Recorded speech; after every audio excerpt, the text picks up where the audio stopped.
"Mom, did the hospital call you yet? They said you're a perfect match for my kidney transplant." I froze with the phone still pressed against my ear. A perfect match. For a moment, I couldn't even breathe. My son's voice, strained, desperate, echoed through the line like it had when he was a little boy calling for me in the middle of the night. Except now, he wasn't asking for comfort. He was asking for my kidney. I haven't heard anything yet," I said slowly, buying myself time. That was a lie. The hospital had called me 3 days ago. And I had already gone in for the tests. But what I didn't tell him, what I hadn't told anyone, was that I had done another test on my own. Quietly, without questions, without explanations. A test I now carried in my purse. Folded twice, creased at the edges. Heavy in a way paper should never feel.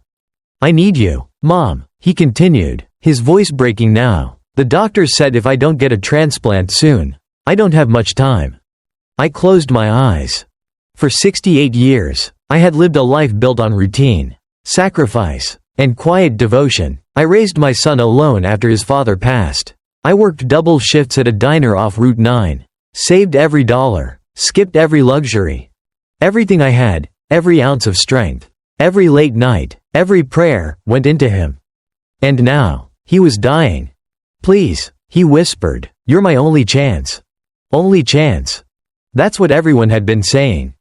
My daughter-in-law, the doctors, even the nurse who called me after the compatibility screening. "You're a miracle match, Mrs. Carter. Cases like this don't happen often." A miracle. I almost laughed when I heard that word. Because miracles don't come wrapped in 20 years of silence. They don't sit quietly in your purse, waiting to shatter everything you thought you knew. "I'll come by tonight," he said. "We can talk about the surgery. The timeline, everything. Everything." I swallowed, my fingers tightening around the strap of my purse. Inside it, that folded piece of paper seemed to burn. "I'll be there," I replied. After we hung up, I remained seated at the kitchen table for a long time. The afternoon sun filtered through the lace curtains, casting soft patterns across the worn wood surface. This house had seen everything. His first steps. His first day of school. The night I stayed up until dawn sewing his Halloween costume because I couldn't afford to buy one. I had never questioned it. Not once. Not when he looked nothing like me. Not when relatives would tilt their heads and say, "He must take after his father." Not when dates didn't quite add up. Because love doesn't ask for proof. At least, it didn't used to. Slowly, I reached into my purse and pulled out the envelope. My hands didn't shake. That surprised me. I unfolded the paper carefully, smoothing it against the table as if it were something fragile. But it wasn't fragile. It was precise. Clinical. Final. Probability of maternity, 0.0%. I read it again. And then again. Just like I had the first night I got it. There was no mistake. No room for interpretation. No miracle. The boy I had raised for 42 years was not mine. And tonight, he was going to ask me to give him a piece of my body. To save his life. I folded the paper back along its creases and slipped it into my purse. Then I stood up, walked to the sink, and washed a glass that was already clean. Same motion, same rhythm. Like every other day. Because if there's one thing I've learned in this life, it's that the most devastating truths don't arrive with noise. They arrive quietly. And they wait. For the right moment to be spoken. I never imagined that a simple phone call about a kidney transplant would force me to question everything I thought I knew about my life. For over 40 years, I believed I was a mother. Not a perfect one, but a devoted one. I lived in a small 2-bedroom house just outside Columbus, Ohio. The kind of place where the paint chipped near the window frames and the porch creaked if you stepped too hard. I'd been there since my husband passed, raising my son with nothing but a waitress salary and a stubborn refusal to give up. I used to wake up at 4:30 a.m. every morning. Coffee, uniform, quiet house. By 5:15, I'd be out the door, driving 10 miles to the diner where I worked double shifts more often than I'd like to admit. I remember counting tips in the break room, figuring out if I could afford his school supplies, or if we'd have to wait another week. But I never let him see that. To him, I was steady. Reliable. There. That's what mothers do. They don't ask questions when their child needs something. They don't hesitate when their child is hurting. And for years, he needed me. Homework at the kitchen table. Baseball practice in the summer heat. Late night fevers where I sat beside his bed, pressing a damp cloth to his forehead while whispering, "I'm right here." I was always right there. Even when things started to change. It was subtle at first. After he got married, our conversations became shorter, less frequent. His visits turned into obligations instead of habits. And his wife, Emily, she was always polite. But distant. Measured. Like she was watching something she didn't quite trust. I told myself I was imagining it. That this was just what happened when children grew up. They build their own lives. They move on. And mothers stay behind. Still, there were moments. Small ones. The kind you almost ignore. Like the time we were filling out medical forms, and he hesitated at a question about family history. Or when a doctor once mentioned blood type incompatibility, and he laughed it off too quickly. Or the way Emily once said, "You've done a lot, considering everything," and then immediately changed the subject. Considering everything. I never asked what she meant. Maybe I didn't want to know. Because the truth is, I had built my entire identity around being his mother. Not just in title, but in every choice I made. Every sacrifice. Every year that passed. And now, sitting in my quiet kitchen, I replayed those moments differently. Not as coincidences. But as clues. The kind you only recognize once it's too late. I thought about the hospital call again. "You're a perfect match." Those words should have comforted me. Instead, they echoed strangely in my mind. Perfect. Too perfect. Because if there's one thing life had taught me, it's that nothing this important ever comes easy.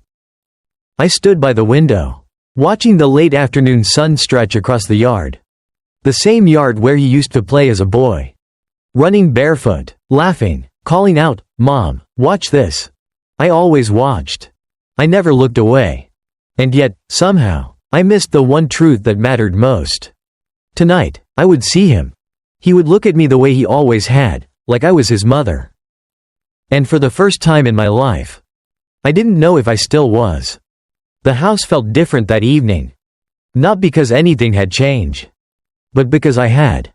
I arrived 10 minutes early. Like I always did. Old habits don't disappear just because the truth does. The hallway light flickered slightly as I stepped inside. And for a moment, I just stood there, listening. Voices. Low, urgent. Emily's voice carried first. "She has to do it. Daniel, there's no other option." I didn't move. I wasn't meant to hear that.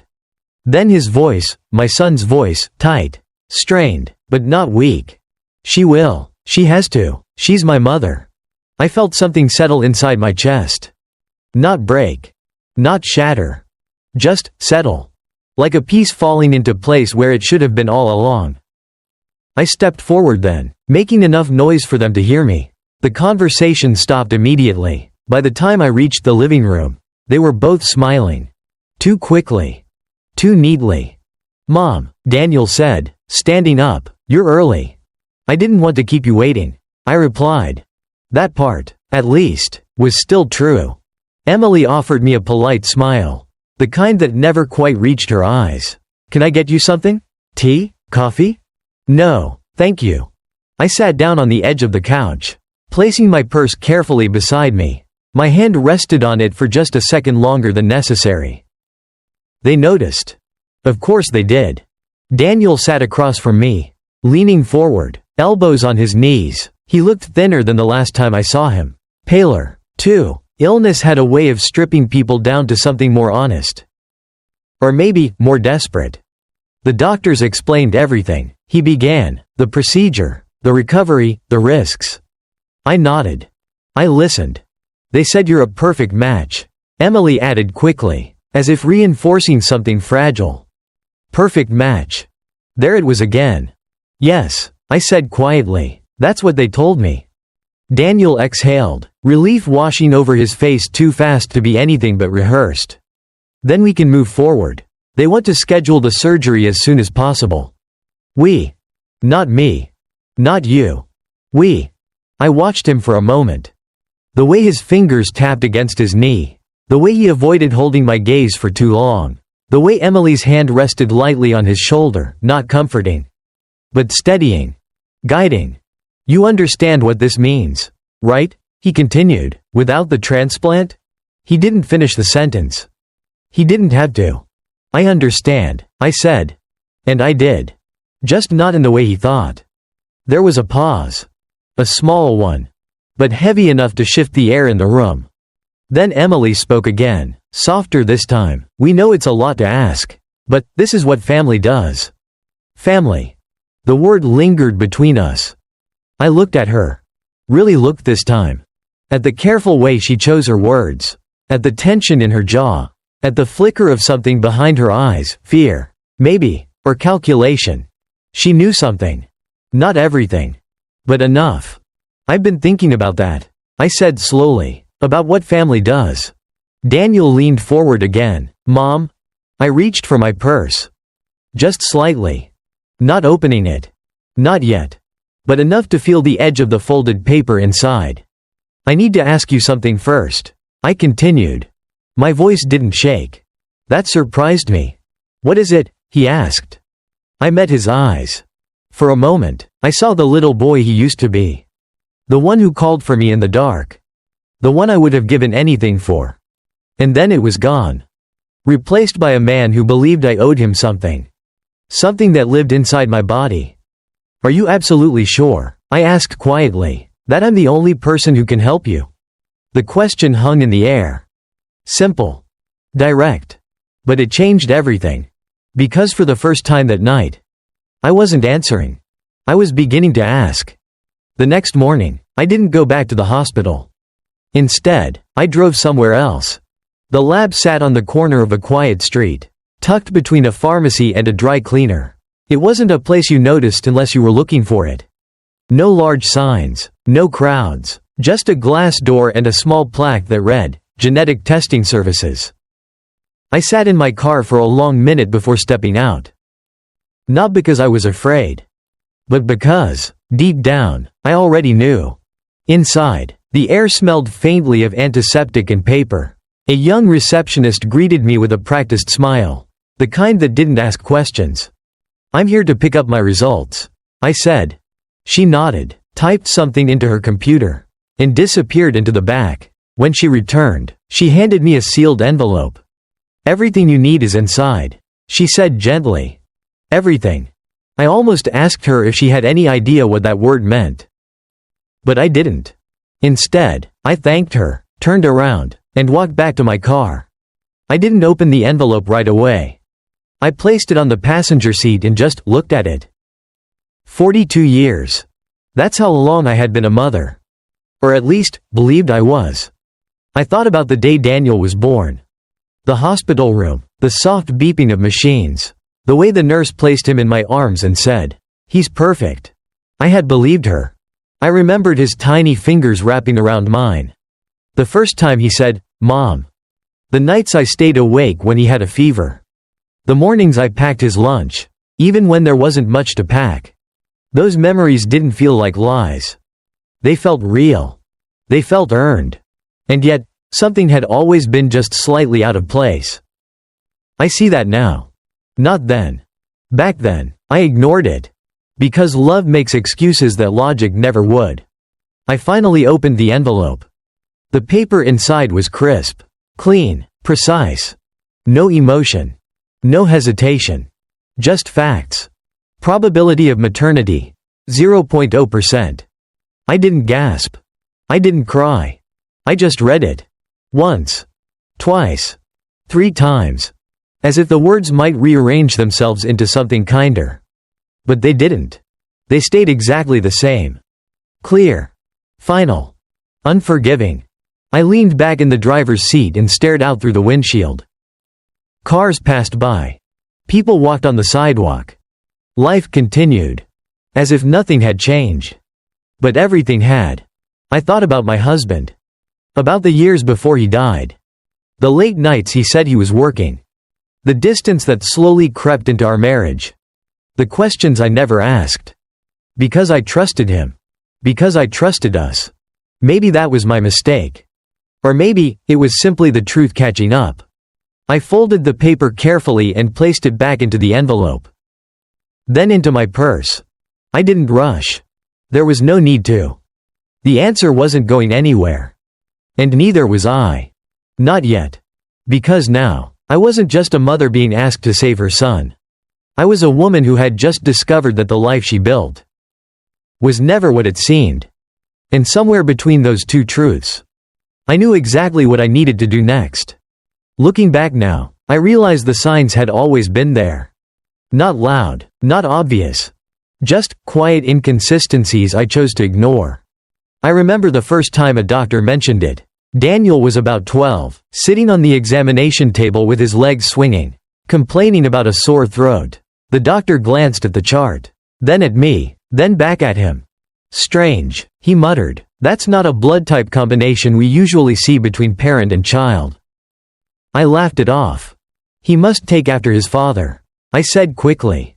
The doctor didn't argue. And I didn't ask. That was the pattern. Every time something didn't quite fit, I filled in the gaps myself. Because the alternative would have required me to question everything. There were other moments too. Small ones. The kind that don't demand attention, but linger just long enough to be remembered later. Like how Daniel never had my eyes, or my hair, or my mother's smile that everyone used to say I passed down. Family members would joke about it. "Are you sure he's yours?" they'd laugh. And I would laugh with them. Because what else was I supposed to do?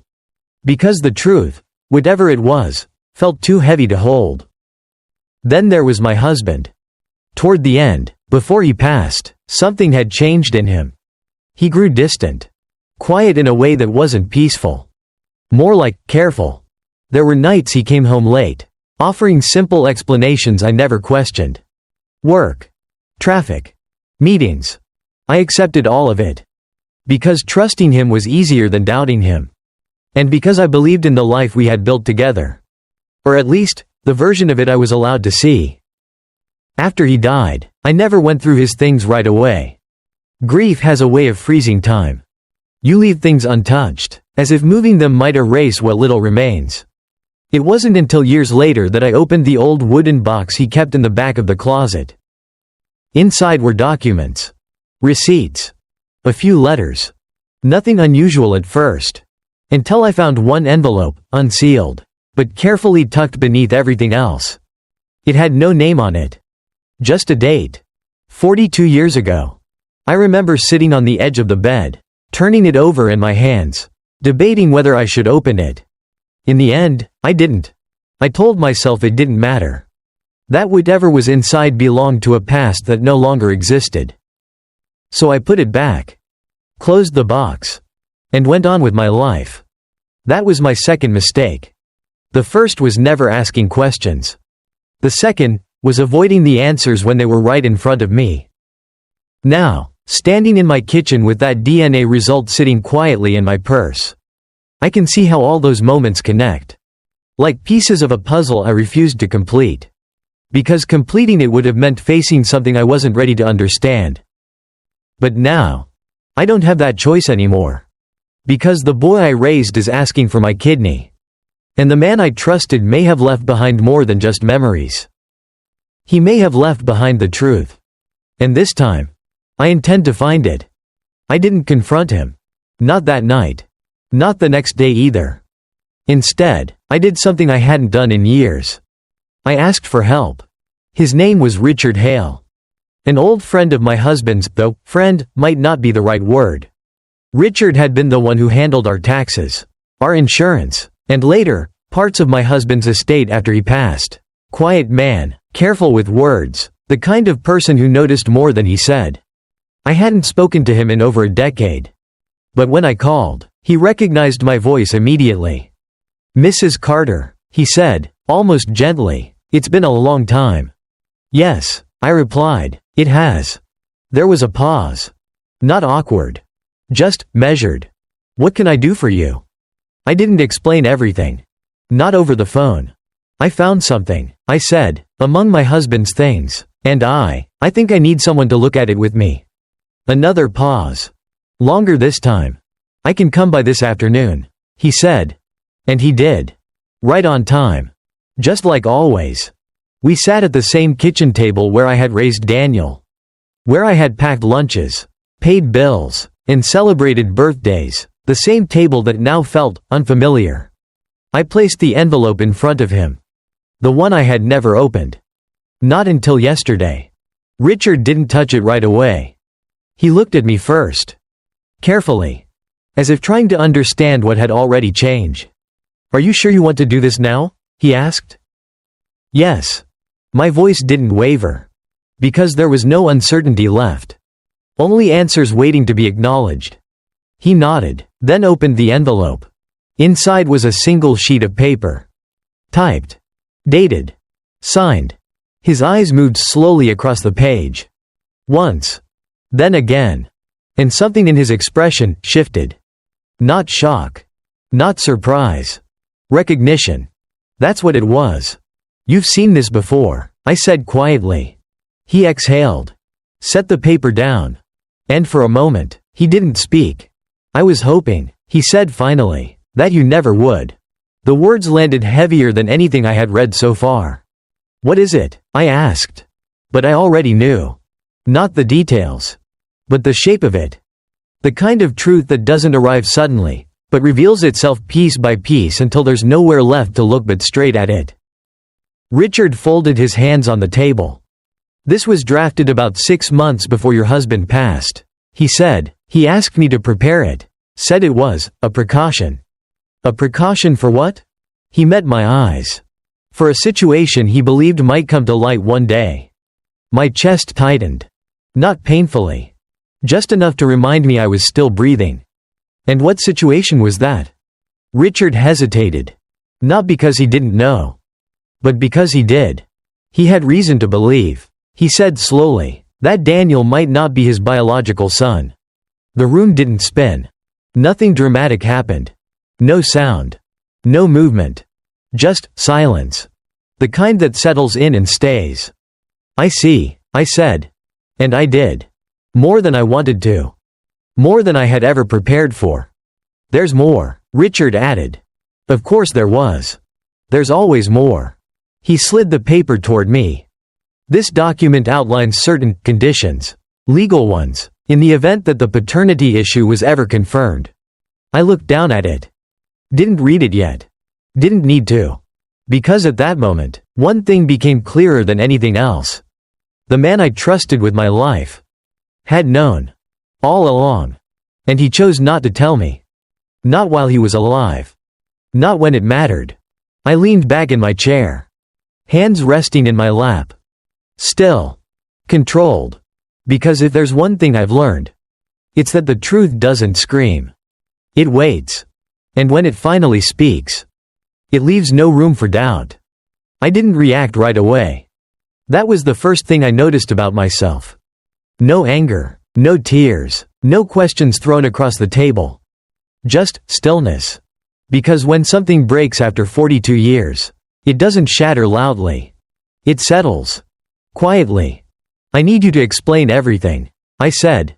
Richard nodded, as if he had been expecting that. He adjusted his glasses slightly, then reached into his briefcase and pulled out another folder. Thicker this time, organized, labeled, prepared. This wasn't a single document. He began, "Your husband kept records, not emotional ones, factual ones." That sounded like him. Careful, methodical, controlled. I watched as Richard opened the folder and turned it toward me. Inside were copies. Dates, notes, statements. A timeline. He came to me nearly 10 years before he passed. Richard continued. At first, it was just questions. He had noticed inconsistencies, timelines that didn't align. Medical details that didn't quite make sense. Just like I had. Only, he didn't ignore them. He ordered a private test. Richard said. My eyes lifted. A DNA test? Richard nodded. And? He didn't answer immediately. He didn't have to. The silence did it for him. He received the results, Richard said finally, and they confirmed his suspicion. Daniel wasn't his son. The words didn't need to be repeated. They were already sitting between us. Heavy, permanent. What did he do? I asked. Because that mattered. More than anything. Richard closed the folder halfway, his fingers resting on the edge. He chose to stay, he said. I blinked once. Stay? Yes. He didn't confront your wife. Not directly. He didn't tell Daniel, and he didn't tell you. I let that settle. Of course he didn't. That was the kind of man he was. He said, Richard continued, that by the time he knew, it no longer mattered. The child was already his in every way that counted. For a moment, something inside me shifted. Not forgiveness. Not yet. But understanding. A small, fragile kind. And the document? I asked. Richard slid the original paper closer. It was his way of protecting you, he said, in case the truth ever came out under less controlled circumstances. I looked down at it. Finally read the words. Legal language, cold, precise. But the meaning was clear. If paternity was ever disproven, certain obligations would not apply. Financial, medical, personal, including. I stopped reading. I didn't need to see the rest. I see, I said quietly. And I did. For the first time, everything connected. The distance in my husband's final years.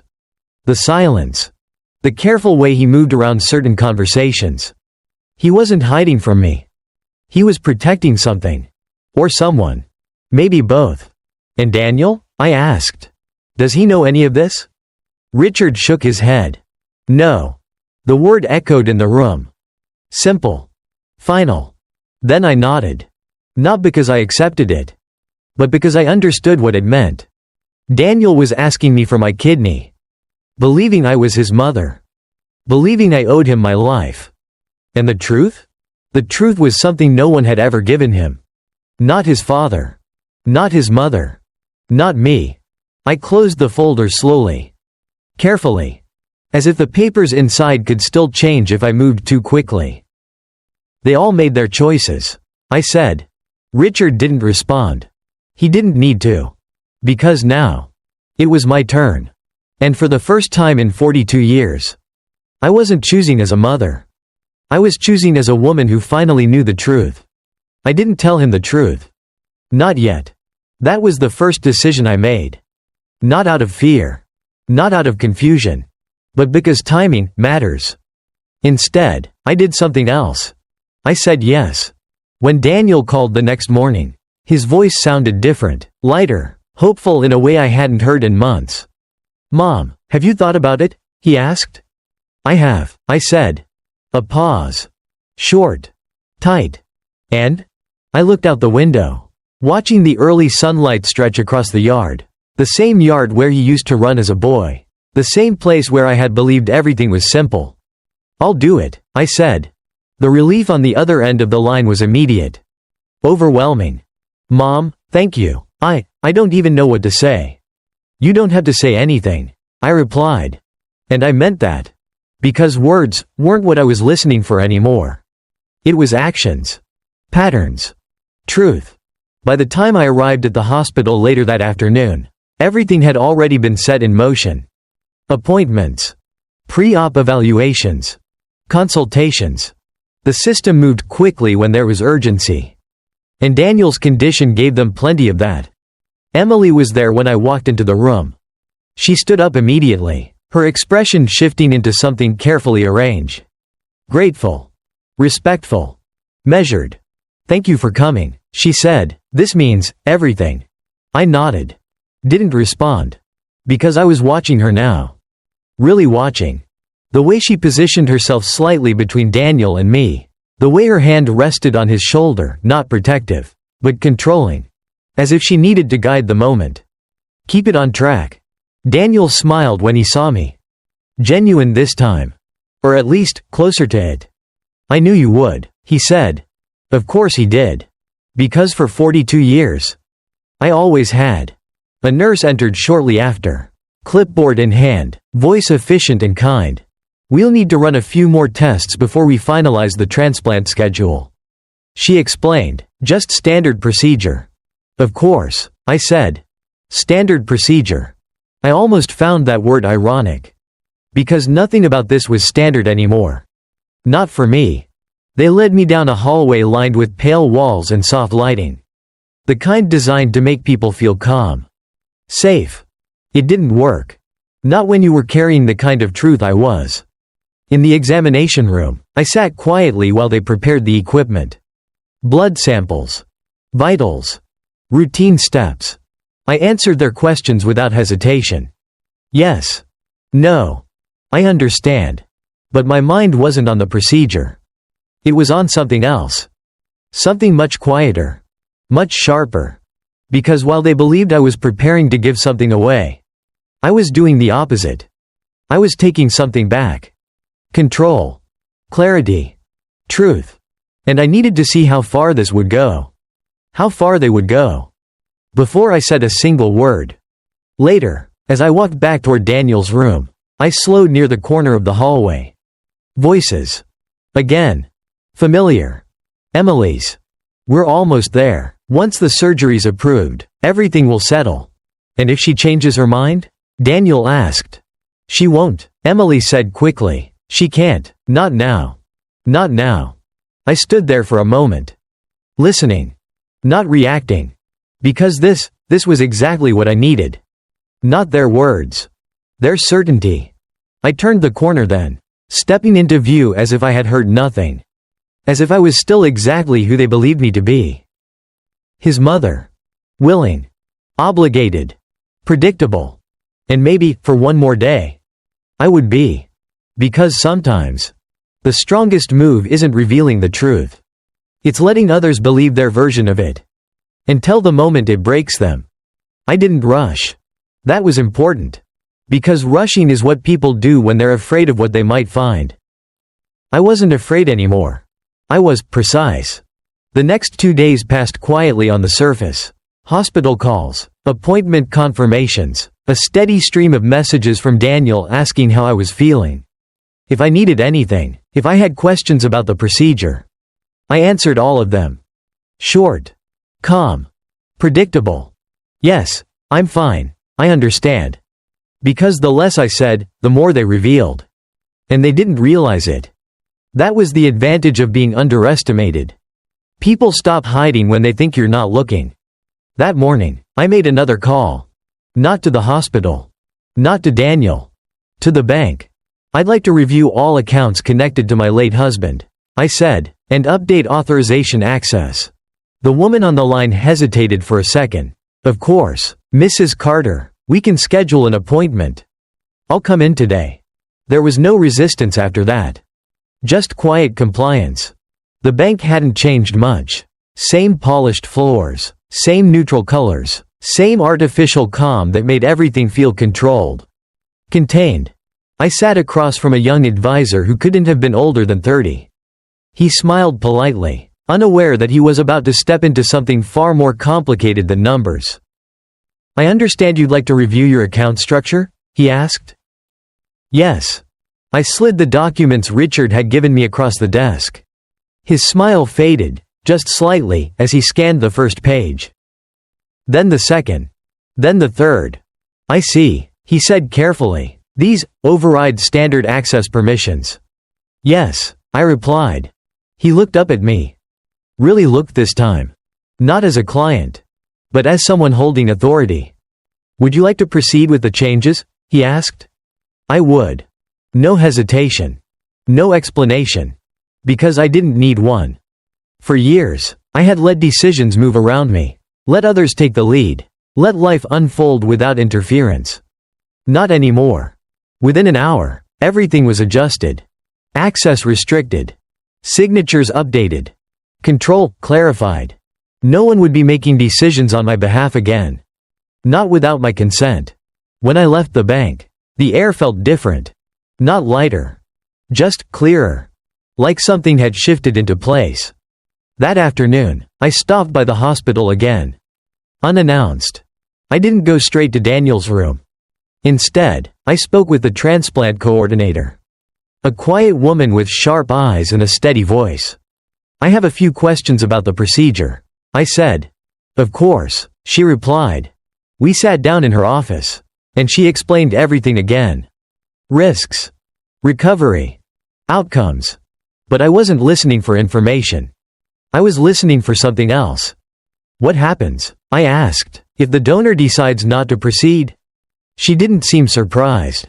"It happens," she said. "It's your decision. Always. Always." That word stayed with me. Because for the first time in a long time, I believed it. "No one can pressure you into this," she added. "Not legally, not medically." I nodded. That was all I needed. Not permission. Just confirmation. As I stood to leave, she studied me for a moment. "You seem very composed," she said. "I am," I replied. And I was. Because everything was in place now. The truth. The control. The silence. All of it. I walked down the hallway slowly. Past the same pale walls. The same quiet rooms. And for the first time, I wasn't walking toward a decision. I had already made it. Now, I was just waiting for the right moment to say it out loud. The day of the final consultation arrived quietly. No dramatic build-up. No warning signs. Just a scheduled appointment on a Tuesday morning, like any other. Daniel was already there when I walked into the consultation room. Emily stood beside him, her hand resting lightly on his arm. The doctor sat across from them, reviewing a file. My file. "All right," the doctor said as I took my seat. "We've completed the compatibility testing and pre-surgical evaluations. From a medical standpoint, we're ready to move forward." Ready. Such a simple word. Daniel let out a breath I think he had been holding for days. "Thank you," he said quickly, looking at me. "Mom, this means everything." I nodded. Didn't smile. Because this wasn't about emotion anymore. It was about truth. The doctor continued, "We'll just need final consent from both parties before we schedule the procedure." Consent. There it was. The one thing no one had truly asked me for. Not Daniel. Not Emily. Not even the silence that had followed me for the past week. They had all assumed. Assumed I would say yes. Assumed I already had. "Mrs. Carter?" the doctor prompted gently. "Are you comfortable proceeding?" I looked at Daniel. Really looked at him. At the man sitting across from me. Not the child I raised. Not the boy who called me in the night. But the man who believed I owed him something, because of who he thought I was. "Before I answer that," I said calmly, "I think there's something we need to clarify." Emily stiffened. Just slightly. Daniel frowned. "What do you mean?" I reached for my purse. Slowly. Deliberately. No sudden movements. No hesitation. Because this moment had been coming for a long time. "I've spent the past few days reviewing some information," I continued. "Medical information, legal information." The room grew quieter. Even the doctor stopped writing. I wanted to be absolutely certain, before making a decision like this. "Mom," Daniel said, his voice tightening, "what are you talking about?" I pulled out the envelope. Placed it gently on the table. "Between us. This," I said, "is a DNA test." No one spoke. Not yet. I had it done privately. I added, to confirm something that didn't quite make sense. Emily's hand dropped from Daniel's arm. Slowly. Almost imperceptibly. Daniel looked at the envelope. Then back at me. Confusion. Then irritation. "Why would you do that?" he asked. I met his eyes. Steady. Unmoving. Because I needed to understand what I was being asked to give. The doctor shifted slightly in his seat, clearly aware that this conversation had moved beyond medicine. "Mrs. Carter," he began carefully, "if this isn't related to the procedure." "It is," I said, without raising my voice. Because it was. More than anything else in that room. I slid the paper out of the envelope. Unfolded it. Turned it toward them. The words sat there. Clear. Unchanged. Probability of maternity. 0.0%. Daniel stared at it. For a second, nothing happened. Then he laughed. A short, disbelieving sound. That's not possible, he said. There has to be a mistake. There isn't. Emily didn't say anything. She didn't move. But her silence said enough. Mom, Daniel continued, louder now. This doesn't make any sense. You're my mother. I let the words settle. Didn't interrupt. Didn't correct him immediately. Because this wasn't just about facts. It was about the moment they understood them. I raised you, I said quietly. And that part was true. I cared for you, protected you, gave you everything I had. My voice remained calm. Even.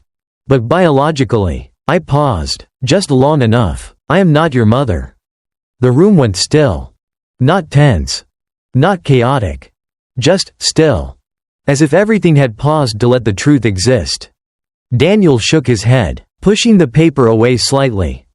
No, he said, no, this is wrong. It has to be. I didn't argue. Because denial is part of understanding. And it takes time. But time was something we didn't have anymore. Your father knew, I added. That did it. That was the moment everything shifted. Daniel stopped. Completely. Emily finally looked up. Sharp. Alert. What? He whispered. He knew before he died. I said, and he chose not to tell you. The silence that followed was different. Heavier.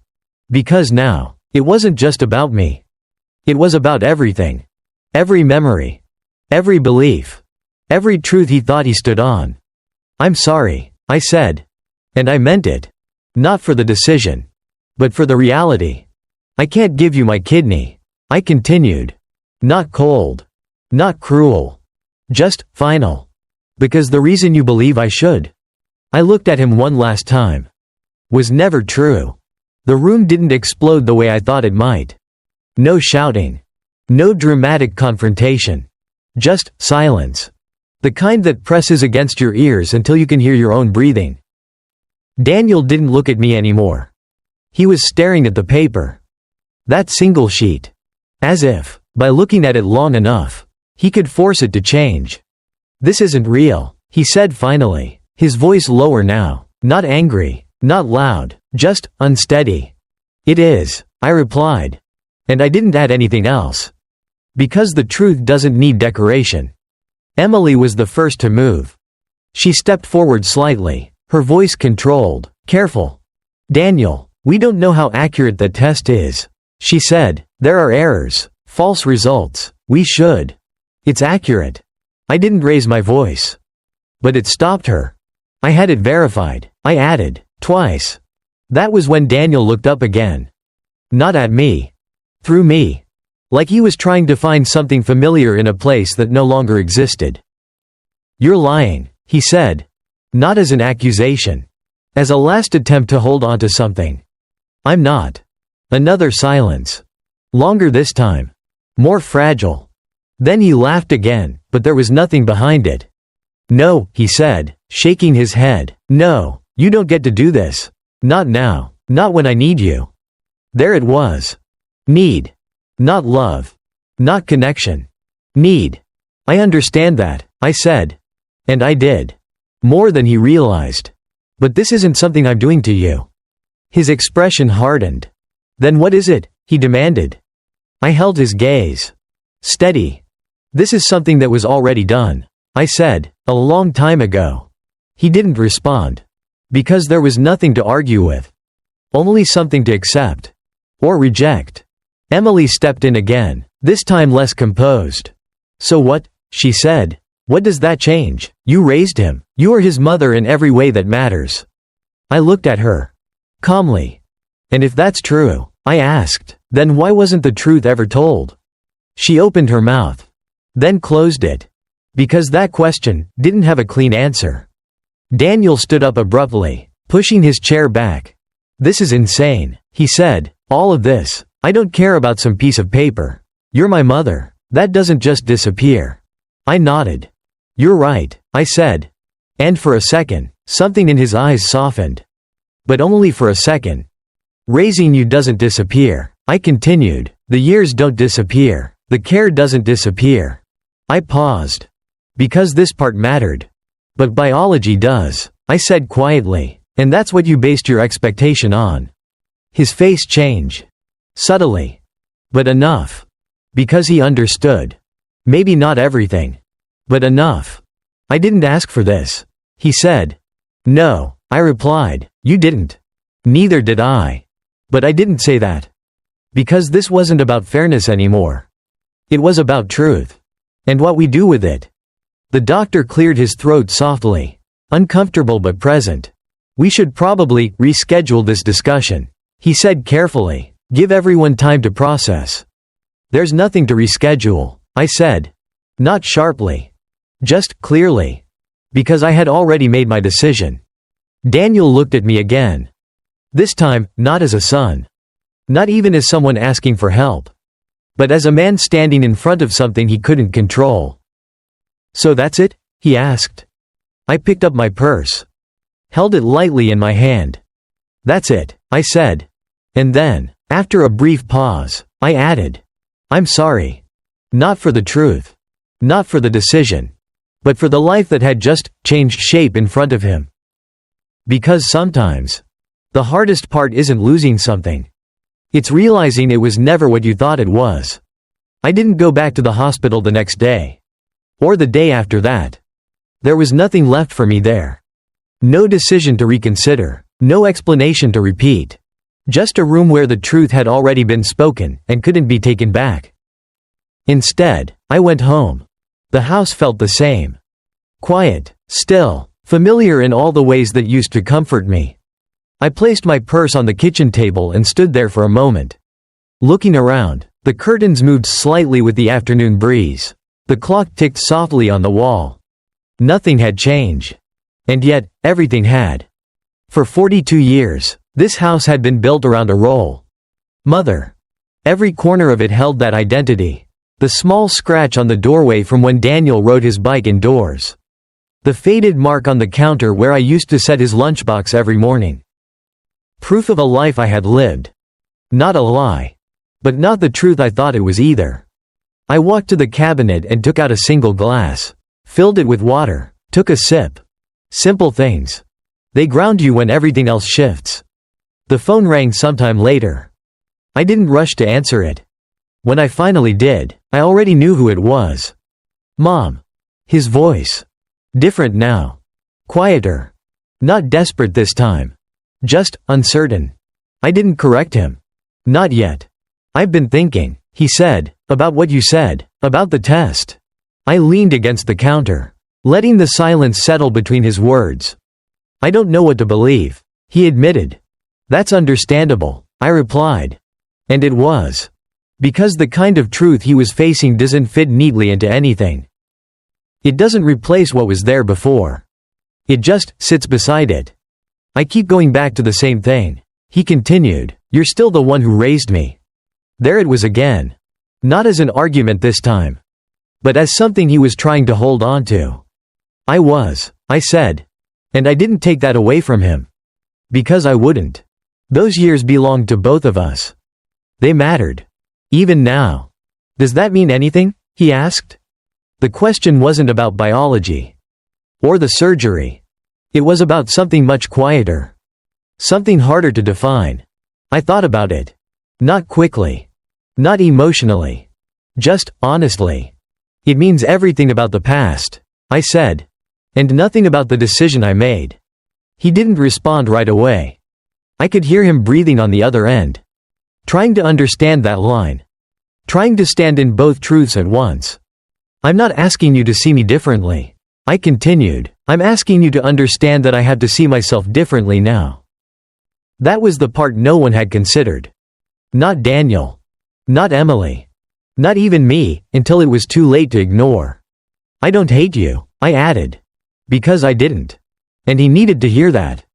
I don't regret raising you. I don't regret any of it. My voice remained steady. Clear. But I can't keep living as someone I'm not. The silence that followed wasn't empty. It was settling. Like something finding its place. I understand, he said finally. And I believed him. Not completely. Not yet. But enough. We didn't say much after that. There were no dramatic goodbyes. No final words. Just a quiet end to a conversation that didn't need anything more. After I hung up, I stood there for a while. Then I walked to the hallway closet, opened it, and pulled out an old photo album. I hadn't looked at it in years. Inside were pictures of a life that still existed. Just, not in the way I had always believed. Daniel as a child, smiling, running, reaching for my hand. I turned each page slowly. Not searching for answers. Just acknowledging what had been real. Because it was real. Love doesn't disappear just because the truth changes. It just changes shape. When I closed the album, I didn't feel empty. I didn't feel angry. I felt clear. For the first time in a long time. I walked back into the kitchen, turned off the light, and paused at the doorway. This house had been my world for decades. But it wasn't my definition anymore. And neither was the role I had held inside it. I didn't lose a son. And I didn't gain a stranger. What I lost was a story I had been living inside. And what I found was myself. And for the first time, that was enough.